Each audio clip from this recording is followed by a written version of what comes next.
గత బీఆర్ఎస్ ప్రభుత్వం అమరవీరులను ఉద్యమకారులను నిర్లక్ష్యం చేసిందని మలిదశ తెలంగాణ ఉద్యమంలో అమరుడైన శ్రీకాంతాచారి తల్లి శంకరమ్మ ఆరోపించారు.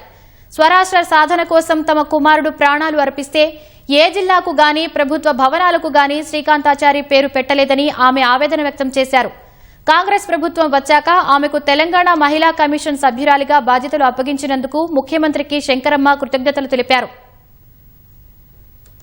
అమరవీరులందరూ కూడా ఎంతో మంది అమరులు రక్తం చిందించి తల్లుల కడుపు కాల్తే తెలంగాణ రాష్ట్రం వచ్చింది. అలాంటి తెలంగాణ రాష్ట్రానికి మరి గత గవర్నమెంట్ పట్టించుకోకుండా మరి అమరవీర కుటుంబాల కానీ ఉద్యమకారుల కానీ ఎవరిని కూడా పట్టించుకోకుండా గవర్నమెంట్ నడిపింది. కాబట్టి ఈరోజు మరి కాంగ్రెస్ గవర్నమెంట్ వచ్చిన తర్వాత అప్పుడు పీసీసీ అధ్యక్షులు ఉన్నప్పుడు రేవంత్ రెడ్డి గారు ఎప్పుడు అనేవాళ్ళు శంకరమ్మ కుటుంబానికి అన్యాయం జరిగింది, మా గవర్నమెంట్ వస్తే కంపల్సరీ శంకరమ్మ గారికి ఏదైనా న్యాయం చేస్తాని మాట తప్పని మడవ తిప్పని సీఎం రేవంత్ రెడ్డి గారు ఇవాళ మహిళా కమిషన్ నెంబర్కి ఇచ్చినటువంటి రేవంత్ రెడ్డి గారికి ధన్యవాదాలు.